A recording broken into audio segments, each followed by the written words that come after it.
Hey everyone, I got an idea for a video from one of my rapidly becoming good friends. And she told me that she wanted to work in hemp. And I got my mind running about why hasn't hemp blown up? Why is it still seen as like a hippie, hacky sack kind of thing? So let's go over this real quick. So, about 100 years ago,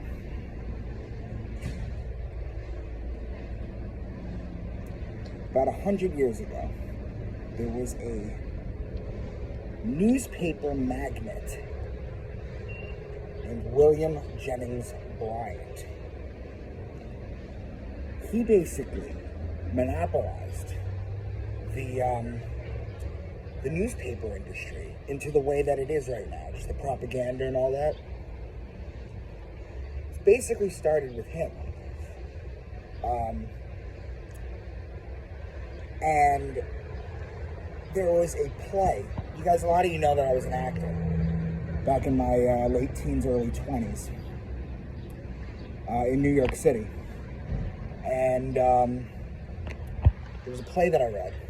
And I always wanted to do this play. And I always wanted to be Drummond in it. I never got to do it. But it's a play called Inherit the Wind.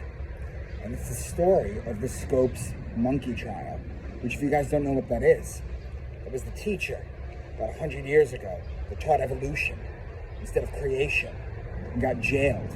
And it made national headlines. National headlines. The preacher / lawyer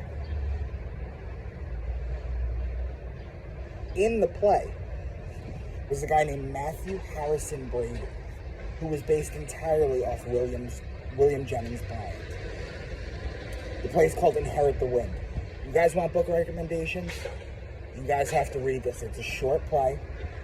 I would read that, and I'd read a book called Being There by Jerzy Kosinski. It's those two books will really make you think. They're very short, but you'll see what I'm talking about.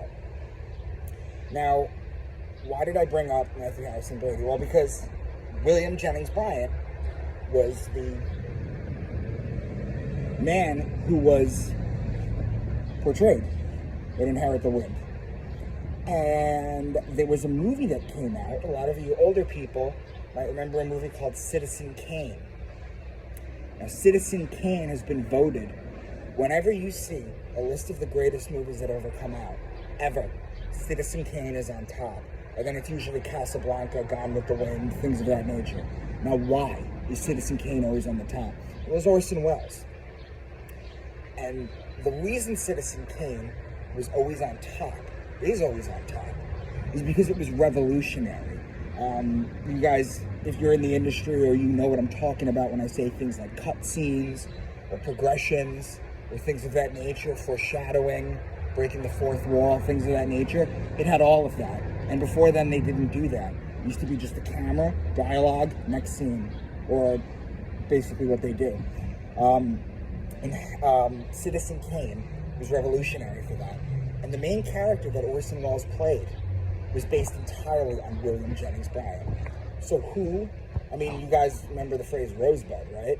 It was the sled when he was a child. Watch that movie too.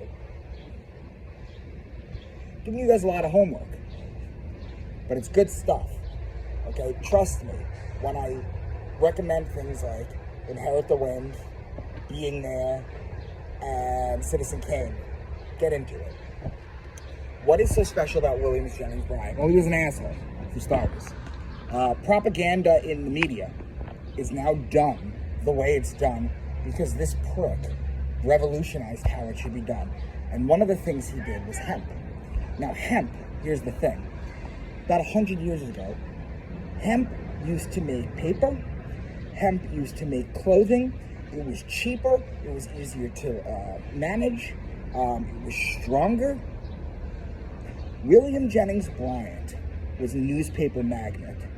Newspaper is made out of trees, out of paper. What did he do?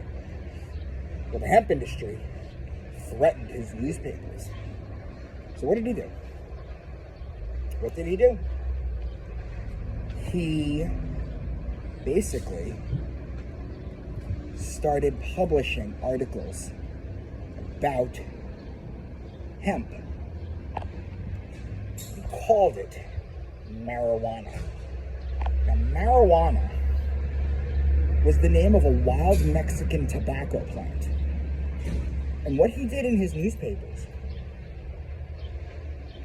when he was talking about hemp and marijuana, was he said that blacks and Mexicans were smoking marijuana and raping white women. These were in newspapers, these articles. It gave rise to the movie Reefer Madness. And if you've ever seen Reefer Madness now, it is an absurdly hysterical, at this point of view of what happens when you're on marijuana. Watch that too. But that's what he basically did. Remember, what do I always tell you guys? When something makes money, it is an organism, and it fights for its survival. And that's what it did. And that's what he did. And so they came out with all these laws banning hemp, banning marijuana, and now they're coming around to it now. So you have to thank this bastard.